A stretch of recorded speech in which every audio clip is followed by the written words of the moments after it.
Hello everyone, this is Jin from Next Level Commander, and today we are here to talk about why your budget commander decks will be stronger than the $20,000 decks with all the blings and black border duels and staples.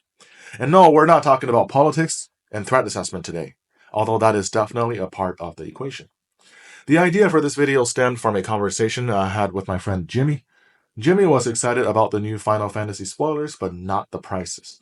Well, lately, this product is not for me vibes has been strong with Jimmy and also my entire group, which consists of a lot of folks who are either in school or still paying for it. Now, when I shared with him the spoiler of Vivi, his favorite Final Fantasy character, Jimmy was excited for a moment.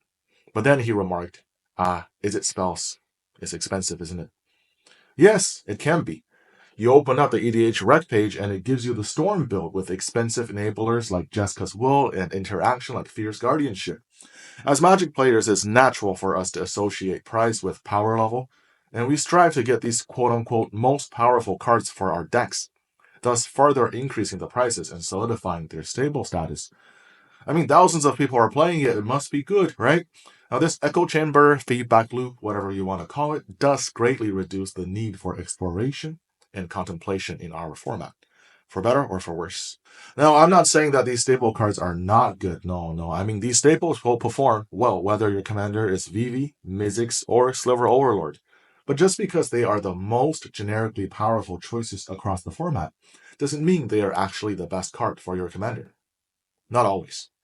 Let's take a look at Vivi. The abilities immediately scream Storm. The counter and the ping ability triggers this heuristic in Magic players, and your mind immediately jumps to this face. Or maybe this monkey.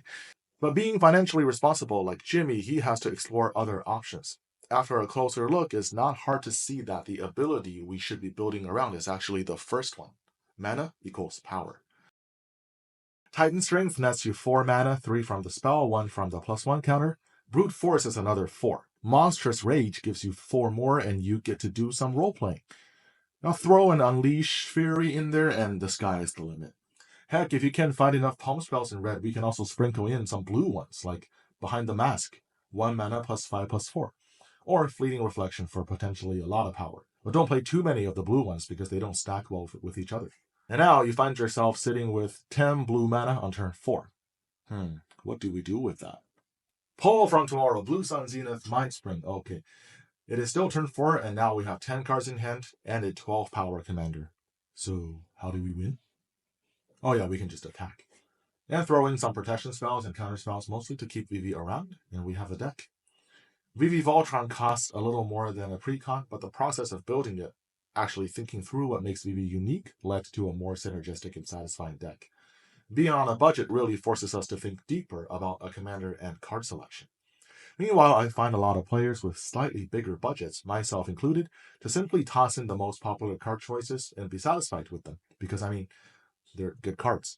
And they will feel good to play, but are they really the best cards? Rather than playing cards that are, say, 70% synergistic with every commander, Jimmy has to look for cards that are 100% synergistic with his commander. Now, I'm not saying that players who pay don't think, but oftentimes they are not forced to go a little further beneath the surface level. And you hear this from older players. They talk about how nowadays commanders becoming more and more like wizards build the deck for you, and you just have to collect the cards. And there is some truth to that. The synergies are so obvious and on the nose that there's still room for creativity, but very little need. Whether it's budget or something else, restriction breeds creativity and growth. Now, Vivi is a fairly simple example, and I'm not saying that this is definitely more powerful than the Storm build. It probably isn't. But here we are talking about the long run.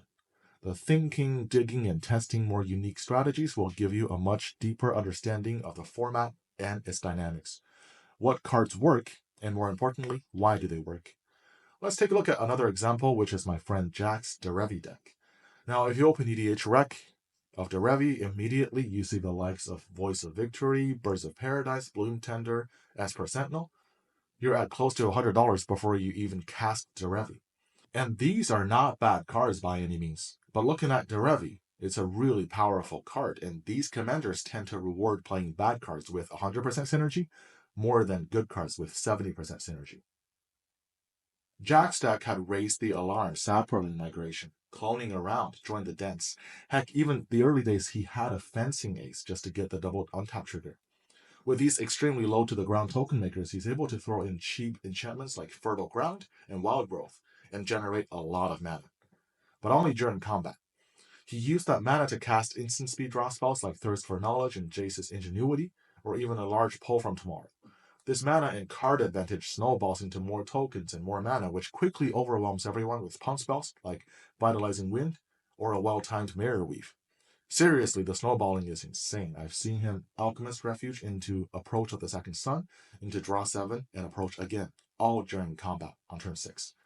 Now, this works because rather than playing cards that have obvious on-the-surface synergies with Derevi, he's created something more top-down and holistic. Rather than individual cards, he came up with a game plan, with cards all contributing to that plan. The entire deck costed around $40, and this Derevi, I can say with confidence, will destroy most EDH rack Derevi lists that are 10 times the price. To sum things up, I genuinely believe that Commander is not paid to win. The better players and deck builders will always come out ahead. Commander is a format with nearly 30,000 legal cards. If we look past the fear of missing out on the best stables, we unlock what made this format so magical in the first place: creativity, exploration, and expression. So thank you for watching. This is Next Level Commander, and I hope that through this channel we can level up together to be better players and deck builders. So please subscribe. Or send me your channel, I'll subscribe to you. Whatever works. I just want someone to talk to. Alright, see you in the next video. Bye.